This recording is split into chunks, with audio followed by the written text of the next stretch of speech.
You knew that was going to happen. Every club, every day. The Global Sports Podcast Network.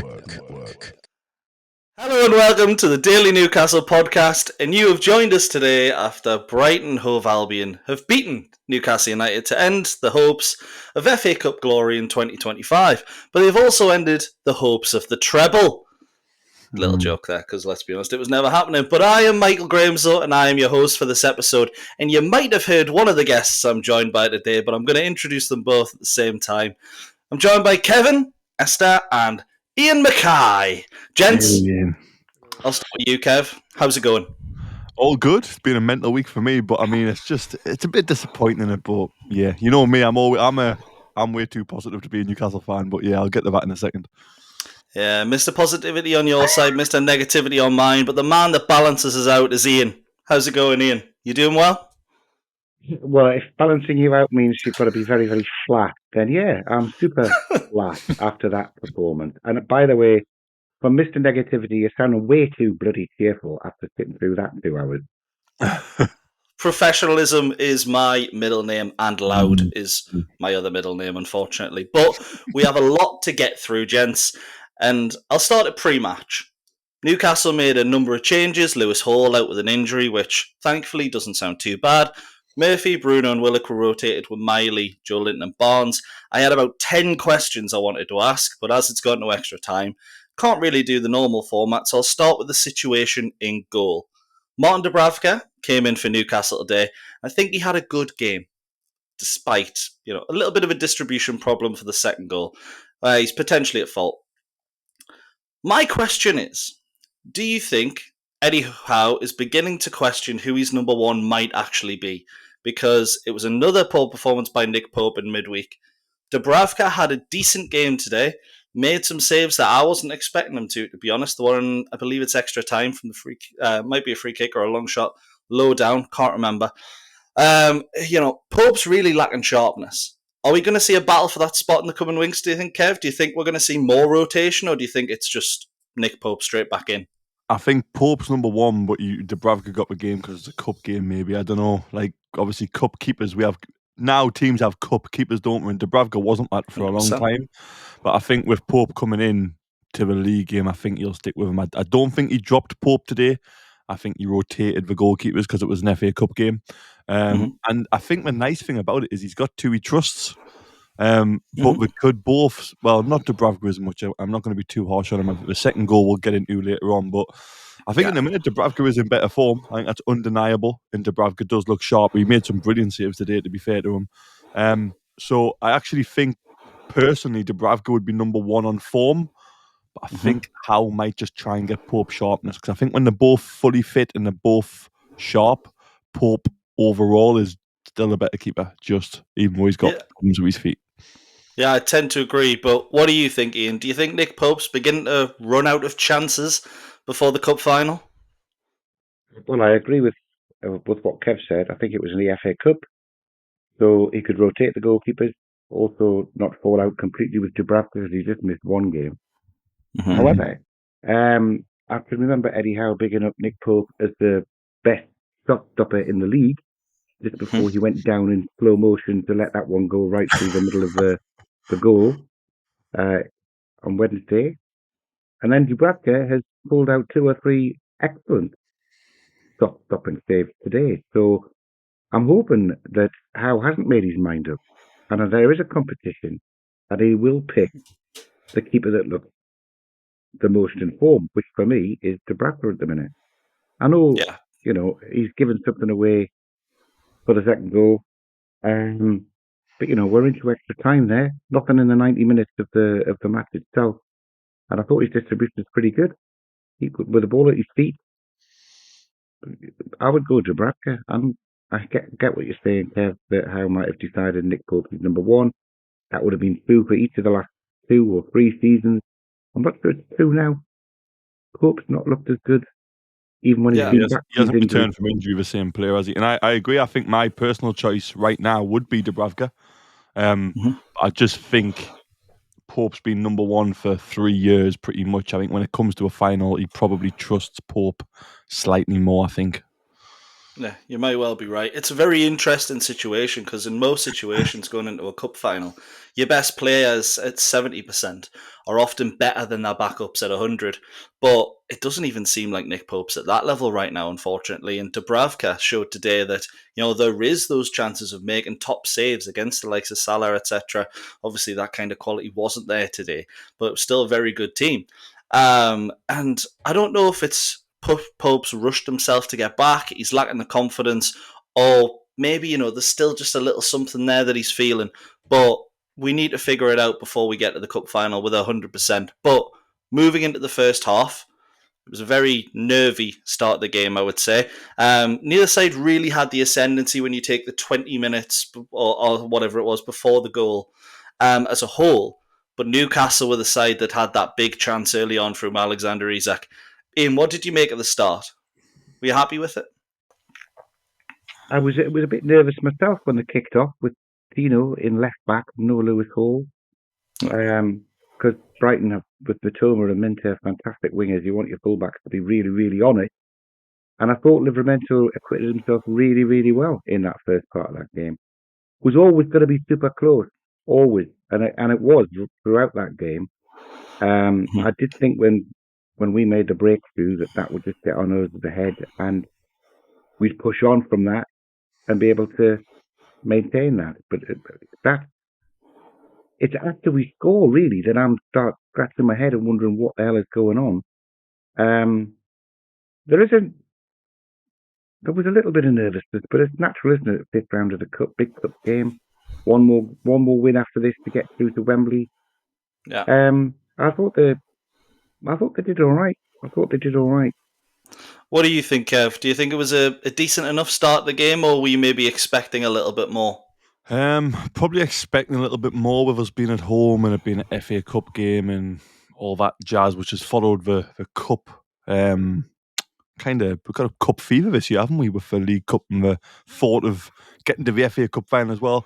Maybe I expected a little bit more, but I thought Brighton did really well, to be fair. You look at, we did try and press, but we were very good at beating that first initial press, going backwards with the free man where the passing lane was cut off maybe from Isak, going back to that person, and then being able to play from there, whether that be through the midfield or whether that be out wide or whether that's just over the top. Brighton were actually really versatile today. We do deserve a lot of credit for that, but I did expect a little bit more from us. I think it was a little bit nervy, Newcastle's end, as good as Brighton were, and I'm all happy to give Brighton credit for their first half, but we looked a little bit nervy, and I don't know what it was. I don't know if it was a little bit of imbalance in the team with Bruno being on the bench. I know Bruno came on and didn't have a great game, and he's been out of form recently. Of course he has, but I don't know if it was just, something wasn't quite on it. I don't know if it was Barnes being on the right and not having Murphy. I don't know if it was because Hall wasn't in the team, so Livramento was left back. Something just didn't quite click how I probably wanted it to and expected it to. But I also think a big part of that, like I said at the start, is Brighton were very, very versatile in how they played, and it kind of left us a little bit wary of, we can't just press, but we can't just sit off. So they kind of made us second guess, and it was very clever from Brighton, but yeah, we just didn't click, did we? No, not really. And to be fair, the reason I split it in, Iain, go. I was just going to say that was true, and it was a very cagey game, but we'd got ahead. We got ahead and we'd held that lead for 20 minutes, so it was give and take. They weren't all over us at all. Always looked dangerous when Matoma's got the ball and beat the course. But I think we were covering well. There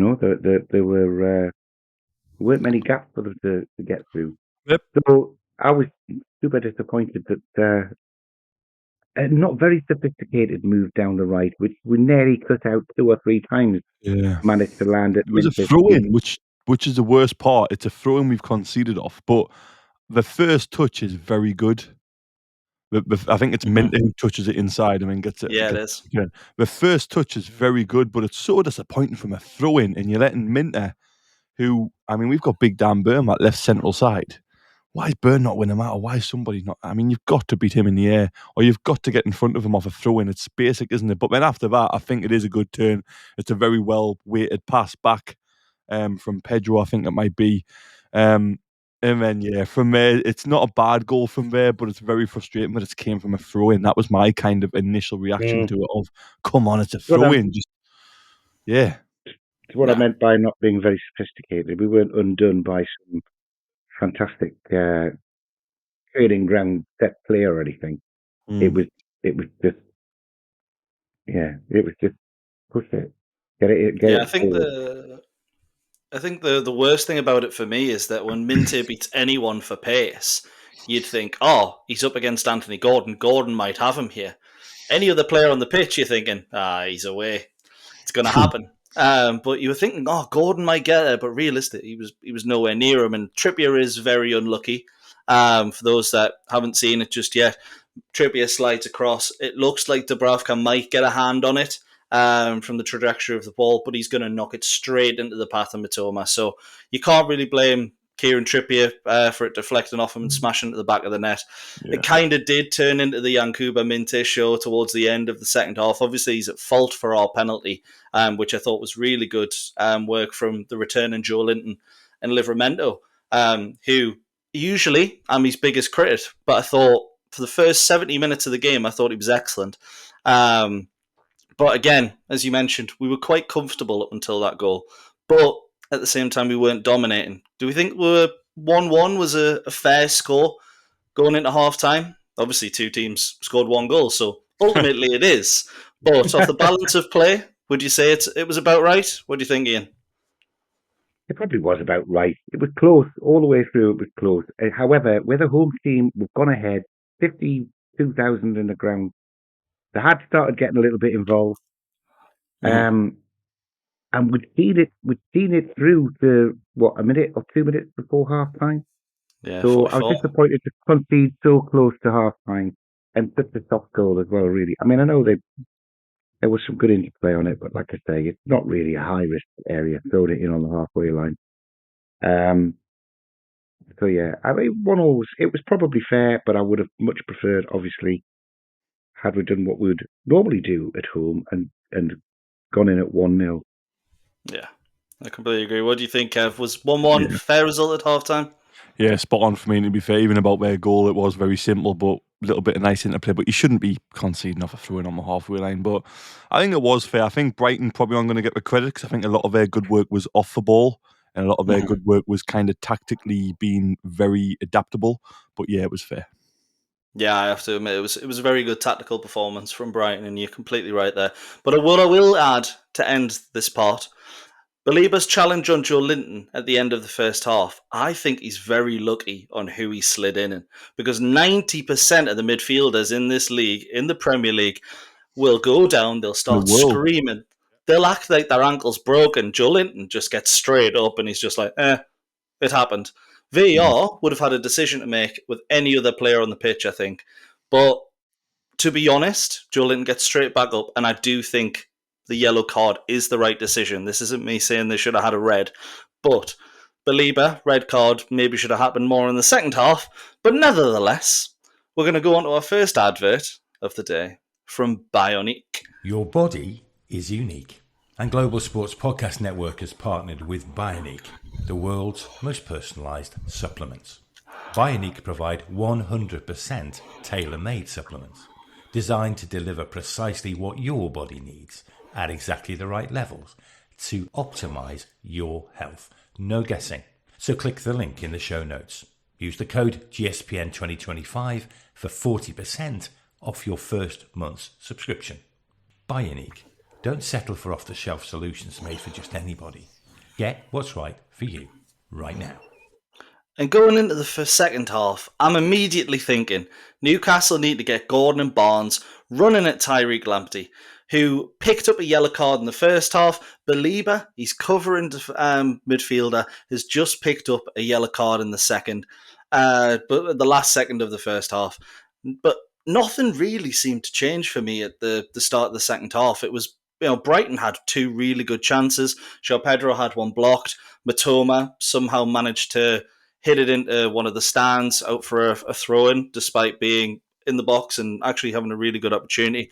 But credit to Eddie Howe, I have to say, because I thought the triple change where Miley, Joe Linton and Barnes came off for Willock, Bruno and Murphy actually changed the game. You mentioned a little bit earlier, Kev, that you didn't think Bruno had the best game coming on, but how do you think the changes impacted the game as a whole? I think the changes were very, very good. As much as I think Hal would have wanted to keep Joe Linton on, but obviously he's just come back from injury. You don't want to risk him, especially with such a big game in less than 2 weeks. But I thought Joe Linton was fantastic. There was even passes today and turning on the ball in midfield. He was a big, big help back in there. But yeah, the subs were brilliant, and I thought they did really well. Bruno he's in a bit of dodgy form. So is Fabian Schär, a couple of our big names. I've got no idea how much of that is to do with. Again, it's human nature. Eddie Howe actually said it in his post-match comments today. It's human nature. You cannot stop players being human and thinking about that cup final. But I thought they did do really well, and it did change the game. But the other thing for me, which was very, very frustrating, was when we had the ball and we're going forward, there's almost sometimes just a bit of timidness when it comes to shooting. I want to see you shoot. Stop trying to. I love that we try and walk it in sometimes. I really do. But at 1-1, and you think we're getting them half a yard of space, just fire shots or go. I felt like we didn't shoot enough today. We had a good period where we had the ball, we had good possession on the edge of a box, and we're trying to just play that one extra pass, just put your foot through it at times. Dan Burn did it actually in the second half, and it was like a rocket. I thought if anyone gets a touch on that, or if it's on target, there's no stopping it. And I wanted to see a little bit more of that. So the subs did make a difference. We weren't the better team until the subs came on. And when the subs came on, I felt like we were the better team, which is really weird because obviously there's 2 red cards to go over, which absolutely flipped the game. One of them absolutely ridiculously stupid. And the other thing I'll mention as well, you mentioned Belabra, the referee, Taylor. I'm not the type, I don't think I've ever come on a podcast whilst being part of Daily Newcastle and criticised the referee. But there was 17 fouls by Brighton today. 17, and it's happening a lot of St James's. West Ham did it. Brighton have done it today. Arsenal try to do it a little bit.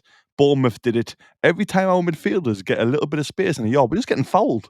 And I get it's part of a game, but you've got to start booking them, otherwise we just keep doing it. I think Hinchelwood made about, and fair play to him, if I could get away with it, I would do it as well. I'm not blaming Hinchelwood. Hinchelwood made about 5 fouls alone and didn't even get a yellow card. 100%. You've got to start. You can't just let a team come here and just drag us back and then say, oh, carry on. But again, I'm not doing it because I'm a typical fan of, it's a referee's fault. It's not a referee's fault. We've kind of done it ourselves today. But he's still got to get a better hold of that game, especially when you've got Belabra flying in. I think Esther was on a yellow card. Lamptey was on a yellow card, ended up getting sent off, obviously. But you've 17 fouls. You can't just let a team come and do that. It's blatant. 100%. What did you think, Iain? Do you think the changes had much of an impact on the game? And do you actually agree with Kev that maybe we should have been a bit more riskier with taking shots outside the box? I think that every week I think that Miley has got a cracking shot on him. Give him his head. So many times I thought Miley, he's just going to knock it. He's going to have a shot, but he didn't. He put his foot on it. He turned around and he knocked the ball back to Schär, or he knocked the ball back to Tonali. And I get possession is important. But I totally agree with Kev. You don't win the raffle unless you buy a ticket. And we had some fantastic. I think Miley doesn't shoot. I think Livramento doesn't shoot. Not just because he misses the ball, which was one of the ones in the second half. Yep. But they get some fantastic positions and they won't pull the trigger. Lewis Hall's the same when he's playing. I remember him doing it twice at Man United and in front of the Stretford end and scoring 2 really good goals by doing it. There's got to be a bit more of it, I think. On the substitutions, I was really pleased to see Joe Linton start. I thought he had a really good game. I think he'd definitely be better next week. Now we've got that under his belt. I don't think we lost anything when Willock came on because I thought he played had a good game well himself as well. I like Miley in the first half. He's a little bit Ray Wilkins-y, though, in he's holding the ball and he won't give it away, and it's sideways and it's backwards, and he's so much more than that. I want him to go forward. If he was the one who swapped with Bruno, I thought Bruno started slowly, and I guess that's the confidence of not having played very well in the last 2 games. He's fallen off his really, really high standard, but he was effective today, I thought. It was a better performance than what I've seen the last 2 or 3 games. And then what was the third one who came off? It was Miley for Willock. It was Barnes who came off for Jacob Murphy. Yes. Well, that looked that looked much better straight away. I don't think Barnes had a fantastic game. I know he's down the right; it's not his proper position. Maybe he'll be down the left next week just to get into training for the Carabao Cup final the following week. But yeah, Murphy came on. Murphy hadn't really looked very good in the last couple of games either, but I thought he was up for it today, and he looked good when he came on. That's why Newcastle started looking like the dominant team. I 100% agree, to be honest. And we start piling on the pressure. Joe Willock, I don't know how he doesn't get his head onto that fantastic cross. It was a great work by, again, Tino Livramento. And you're wondering how he misses. And then we have a 5-on-4, I think. We've got a man over. Jacob Murphy has the ball, edge of the box, and he passes it straight out of play. Overhits for pass. As soon as you said that was painful. Again, it's frustrating, isn't it? I don't even want to be that critical, but that pass he probably makes that pass 7 out of 10, 8 out of 10. I think most of the players make it 8, 9 out of 10 as well, but it's just one of them. It's almost like it was written in the stars today without being that typical, oh, well, everything's against us. But it was like the referee I was very disappointed with. Again, very unlike me to come on here and slate referees, but I just thought, get a hold of the game. Even if that means booking some of our lot, book them. I don't mind as long as you got a hold of the game. And then Murphy, that one, mate, Willock's chance, like you said, it's centimetres. It's just anything on that it's in because it's such a driven cross. There's one where it comes back and it hits up off Wilson's face from a defender. There's so many, and I just think it could have been a different story today altogether. We weren't at our best, absolutely 100%. Not. But look, I genuinely do think this, and I'm not using it as an excuse to the players, but I think I said it on a previous pod, as much as we would all love to sit here and say we wouldn't be bothered, it is human nature, and you can't stop. All of them are thinking about the final. Every single one of them. Every 100%. Single one. And look, that's not even a criticism of them. That's not me saying, oh, it's ridiculous. We should be focused. I'm not criticising here. I just think there's an element of, oh my God, be fit. Lewis Hall is out. I mean, I've read a couple of weeks, but I don't know if there's been an update since I read that just before I'd eaten tonight. But it was a couple of weeks on Lewis Hall. Isaac came off with a tight groin. Trippier came off with a back problem today. That never normally happens. It's a case of let's just be mega careful, I think. I heard Lewis Hall had an ankle problem. He had a scan yesterday and he's waiting to go and see a specialist. Which doesn't sound very good, unlike what you said at the start, Michael. So I hope you've got better information than I have, because it doesn't sound like, if you're on a specialist, that your ankle's fine for a fortnight if you're on it. Mm-hmm. Yeah, you're 100% right. We could well see, hopefully it won't come to this, but Matt Targett starting a final at left back for Newcastle United, and that's a change that comes to later. But I just want to mention, just before we end, Newcastle have control at this point. Brighton, actually, credit to Fabian Hurtler, he checks what the team's doing, and he sits there and he goes, right, clearly we're not playing very well since the substitutions. I'm going to take Minte off and I'm going to take Belieber off, and that's the point. That's a turning point of the game. One of them before something stupid happens. It was a very big turning point where I'm not happy. Yeah, yeah. But the first one for me is those two coming off, and Belieber, he had the proverbial orange card, should we say, at the end of the first half, and then in the centre of the pitch, Newcastle breaking. He stops a very decent-looking attack for Newcastle, middle of the game. All game. Do you think Newcastle were unlucky not to have the advantage at one point, or do you think? Well, Kev, you've already made it clear the referee didn't have a good game. The referee was today, and it's not just because we lost. Like I said, we brought it on ourselves, and I never come on here. But the referee today was absolutely horrendous. So I'm just going to let Iain answer that one. I've covered my thoughts on Anthony Taylor. I'm not going to disagree with you, Kev. I think I said before we started recording that it seemed to be that there was the bar was set at one level for a Newcastle foul, exactly, yellow card, and then a much higher level for a Brighton foul or yellow card. I mean, some of the fouls that we gave away, I couldn't even see they were a foul. Mm-hmm. I think Gordon got booked in the first half for one, which I didn't see as a foul, but he was booked for it. Just for a laugh. One or two Newcastle players that were cut in half, where we got the free kick, but there was no card. Double standard, I thought.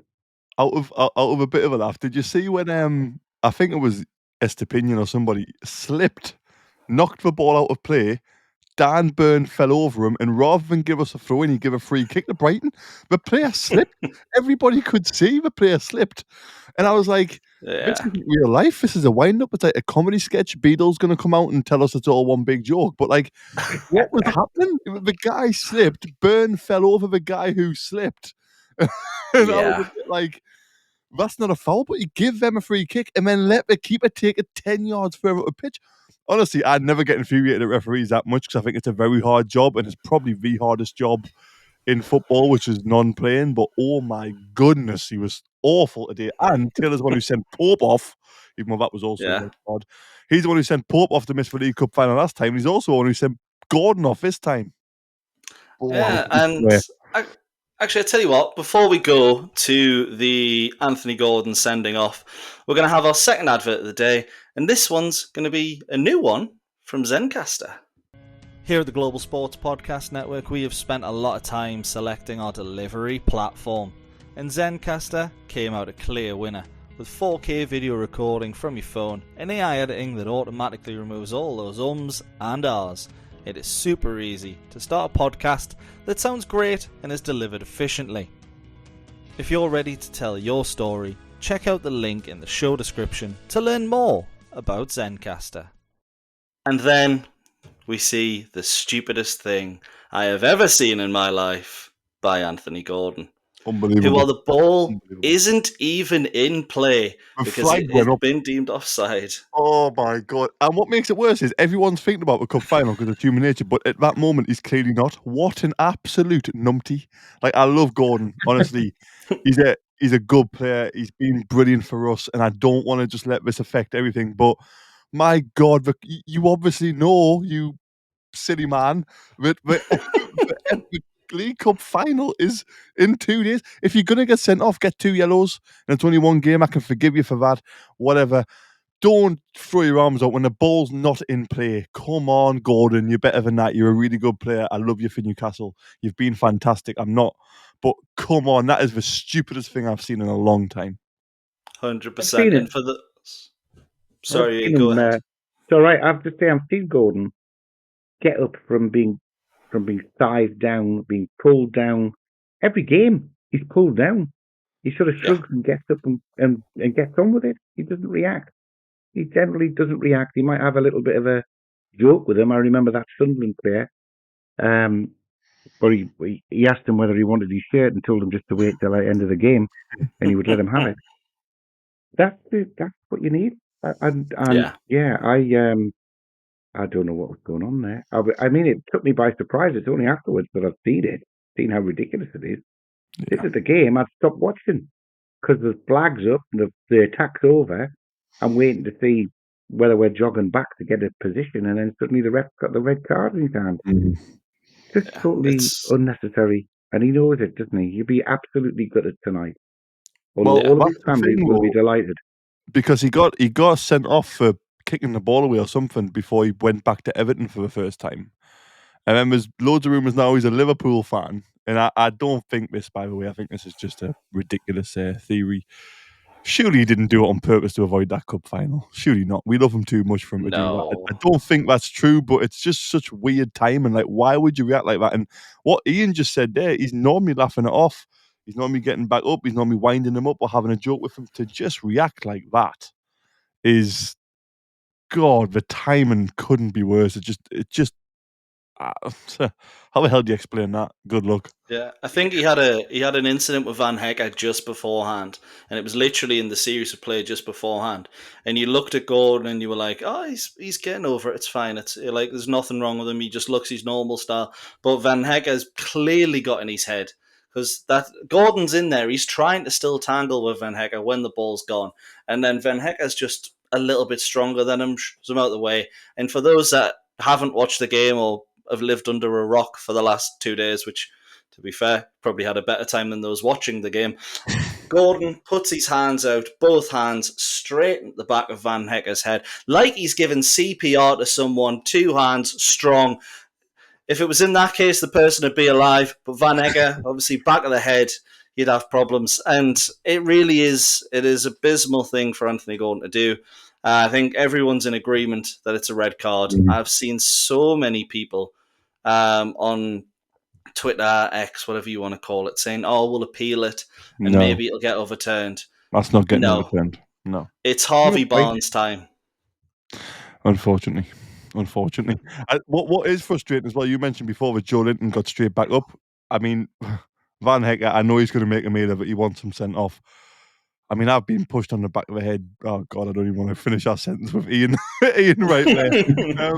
I've been pushed a lot, and you do go down, and you do get hurt. But you get straight back up, and you get in the guy's face. What you doing? What you pushing us for? He knew exactly what he was doing again, but I can't blame him too much because, let's face it, Gordon is very, very stupid. Yeah, 100%. Anything extra to add on the red card, Iain, or you happy for us to move swiftly on? Move swiftly on. It's not up for debate. There's no grey area, just a big red one. No. Yeah, 100%. So back to the game. Brighton's advantage, thankfully, didn't last that long. As Jacob Murphy beats Tyreek Lamptey the ball, it's a bit of a silly challenge from Lamptey given their position, but they're in the ascendancy. Blood's running high. You can see sort of why he does it. It's a bit of a soft one, but red, we're down to 10v10. Wins Newcastle the free kick, and you're thinking, what a could delivery. we? Could we do it? Delivery comes in, Fabian Shaw with one of the nicest volleys you will see from a free kick, and it's offside. How are you both feeling after that? Deflated? I hate you. Oh man, I was going mental because I thought 5 minutes earlier, well, it's got to go to extra time, and they're bound to pick it off with the extra man. Suddenly, it's level again. And then I'm right behind that, and it goes flying in. I mean, they line up to kick off. Brighton have gone and lined up to kick off. Yeah. The round before, when there was no VAR, we are through. If that happens in the fourth round. But 100%, unfortunately, there was these semi-automated offside with flag it up. And you told us that he's sticking his nose is offside. Yeah, there's a bit of his face that's offside, unfortunately. If it's just the shoulder, I'd say, it's a harsh one, but unfortunately there is like a triangle of his face. Honestly, yeah. I'm not looking at it. I wasn't looking at it sideways on. I was looking at it from the back, and it just looked like a really good run and a fantastic volley in the net before the keeper's even thinking about moving for it. And yeah, we're going crazy because from being down and out 5 minutes earlier, we're through. Yeah, 100%. So, how deflating is that? That was the final change for the game for me. I'm not going to cry again. We'll leave that to Kev. Cry for me, Kev. Honestly, I mean, I get it's technically offside, right? But oh my God, do you just want to ruin the game altogether? Like, what a moment. And I know I'm a bias because it's Newcastle moment and blah, blah, blah. But oh my God, what a game that would have been. 2 red cards, last minute winner, through to the next round, everybody feeling positive. What a fantastic time. And VAR was like, oh, no, his forehead was offside. Get gone. It's absolutely, it's just, I just don't, like, we need to change the rules. If you're going to have VAR, have like clear daylight between a player or the furthest, like the last part of the striker's body and then the furthest part towards the goal, the defender's body, measure off that or something so you give the benefit back to the attacker. Like, I just don't get what benefits from this other than technicalities. It's an absolute joke, and I've been saying this not just for the Newcastle game, by the way. Obviously, we talk about Newcastle here, so that's why I'm saying it now. But I've been saying this to anyone who will listen for ages. VAR kills a fan experience. Absolutely kills it. Yeah. You don't even know what's happening when it happens. I'm putting in group chats asking, has anyone got a picture of this? Because we showed it on the screen for about a second. The referee's mic didn't really work, but it probably sounded great on ITV or whatever the hell it was on. And I'm just sat there thinking, for a fan experience, we're paying money to come here. This is absolute crap.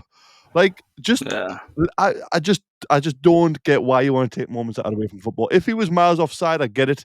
If he was clearly ahead, but a forehead, a third of a forehead is why he's offside. It's just, come on. The argument, if I can he's put that offside forward for you, yeah, but Kev, it's just ridiculous. The justification is that he was offside, and it's a fact. Yeah, what Black happened to or white, advantage to the attacker? he's offside or he's onside, and Fabstar was offside. Now, We need to change the I rule. don't. If I we're going to think use semi-automated offsides or draw stupid lines, whatever we want to do to turn this sport into more of a farce than what it's become with people like Ben, Berrett and Diaz rolling around like numpties. If we want to just add to that, then do it. Bringing it back. Go on technicalities, right? Have technicalities. Brilliant, well done. You've ruined the game. Give your advantage back to the attacker. Have a clear gap in between them, or measure with thick lines. And if the thick lines overlap, do it that way. Yes, I'm very bitter because that was an unbelievable moment, which has been taken away again by VAR. Thank you very much. We took one away the other week. Can't remember who it was against. I've wiped it from memory because it's embarrassing. But it's just, I hate VAR. I always have hated it. I don't want it there. Our referees are very incompetent. Our linesmen are incompetent. I get it. But at least when the decision's made, when you watch Championship football now or even the FA Cup before this round, when you watch the game and the flag doesn't go up, you know you can celebrate, you have a good time. Flag goes up, you know you can't celebrate. It might be wrong and you're peed off about it, but nothing you can do, move on. This whole crap about foreheads being offside's a joke.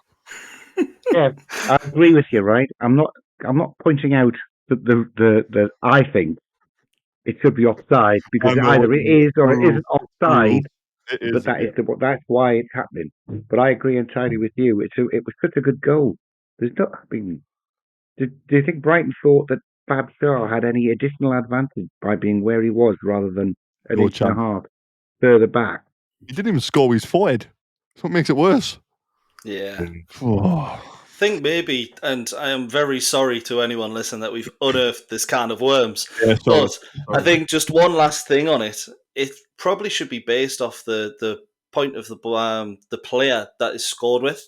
If someone's hitting it with their head and their head's not offside, then give it. If they hit it with their right foot's offside, then give it. Something like that. But I'm not good at this kind of stuff. So what I've just said is probably irrelevant. What isn't irrelevant is that it's 10v10, 1-1, going into extra time. Dubravka makes a great save, very quiet start. Van Hecker somehow doesn't get a yellow card for a rugby tackle. Anthony Taylor. Yeah, the rugby's in Vegas, but apparently it's made a detour to Newcastle. We have some excellent chances in an extra time, the first half, but we just can't put the ball in the back of the net. And then the killer blow comes on 113 minutes as Danny Welbeck is played in Tino Livramento, who I have admitted has had a very good game, is so far out of position. I thought we were watching games under Steve Bruce again. But it's a brilliant finish from Danny Welbeck, the former Mackay, of course it is. Produces another excellent finish against us to give Brighton the win.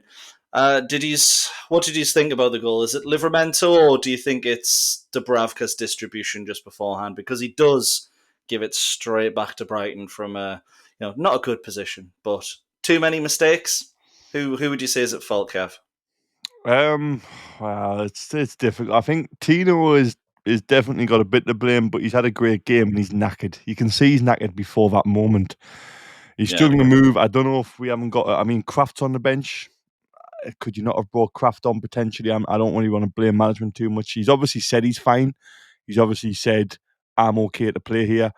But he didn't look right. He didn't look right. And I think you've got to then make a decision to say, look, you're not moving freely. You look knackered anyway. There was a period before that Brighton were breaking and he couldn't get back. Yeah. Tonali had to come across and cover for him. I thought he was coming off because he'd got front on an attack, and I thought it was him that was coming off when it was Trippier that was coming off. It turned out that Trippier had a back injury, so Trippier hurt his back.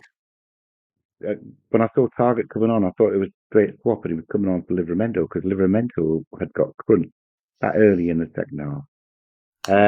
So play another half an hour after that to get to where he is now. Yeah, I can't blame him. I thought he had a great game. I thought Dubravka had a great game, but that's bound to happen, isn't it? When you're trying to play out of the back, we want them to be. We don't want them to be just hooping it into Rosette on the halfway line like Nick Pope does. We want them to be looking for retaining the ball and setting up an attack. But it's bound to go wrong at some stage. and we've profited from it going wrong with other teams on numerous occasions this year. 100%. I think it's a contributory factor. To be fair, we'll cover it, but unfortunately, Tino is just too far behind the clay to be able to completely. Great finish, man. To be fair, I mean, Welbeck, it's a really good finish, and I thought he had a touch of class as well. Not today, but remember the last time he beat us 1-0 and he scored and he came off and he got a round of applause from the whole stadium. He actually put on social media shortly after that with how appreciative he was, and he understands because of his history and the past of it. That might not have been the case, but I thought it was touch of class. And when he scored, he didn't go over the top. I think there was somebody who went absolutely nuts in front of Newcastle fans, but Welbeck celebrated and then kind of just moved away from Newcastle fans, which again is a bit of a touch of class, but it was a great finish. Unfortunately, it's one of them games, isn't it, where we could have played better, but I think Brighton do deserve a lot of credit. They really do. Tactically, they were very adaptable, and they changed it up so many times. It kept us guessing, we kept them guessing, and I guess from like a purist, someone who only loves football would have enjoyed that side of it, but we just were on the wrong end of it. Unfortunately, I think Iain disagrees. No, I agree with what you say, and you know, when I was doing the crossover way back last week, we both thought it was going to be close. It would be close all the way through. To be fair, Joe, was it? Who I can't remember that. Sorry, Jamie. It was that Brighton said his score prediction was 1-1 at 90 minutes. Brighton win it 2-1 after extra time. And I said, well, if that's the case, it's bound to be Minter and Welbeck who score the goal. So between us, we should have cleaned up, shouldn't we? Yep. But perfect bet build at that. What can you do? What can you do? What was good finish from Welbeck? It's not just good finishes that you've got to admire, though, of course, because to be fair, Fab Shaw's was a great finish. Alexander Isak for the first half was an absolutely wonderful finish that got ruled out. Great finish. Also disallowed for offside. Great goal. Geordies have to hate offside after that. But there is one thing that I do quickly want to end on, and that is a little quiz question of, in the Premier League era, you might have already seen this because I tweeted this out, Newcastle United have played 21 games in between successful semi-finals, where they were victorious, obviously, and the final of that competition. How many of those 21 games were Newcastle United winners? 2. Okay. That's not many. I know 1999 we didn't win 1. 2023, I think we won 1. And I don't know about 98. Okay. Out of 21, well, I'll just go for not being quite as bad as what you thought, Kev. I'll say 4. Iain is absolutely spot on. 4 games out of 21 we have won after getting to a final, and in between the final, obviously. Doesn't matter if we lose afterwards. But, yeah, until Newcastle break that trophy curse, there is always going to be a mentality issue at St. James's Park, and it's starting to feel like that massively. But what I do have to say is 2 of those 4 have been this year. So, could the curse be over? It's over. Gordon's clearly not a massive fan of it, but he won't be playing now between the end of the season, or the end of the cup, should I say, not the end of the season. Hopefully nothing happens. Harvey Barnes is going to get his chance, and he's going to shine in a Newcastle shirt. And on that note, well, we're going to try and be a bit less depressing next time, because we've got a brilliant set of episodes coming up next week. And for now, from us, it's goodbye. Every club, every day. The Global Sports Podcast Network.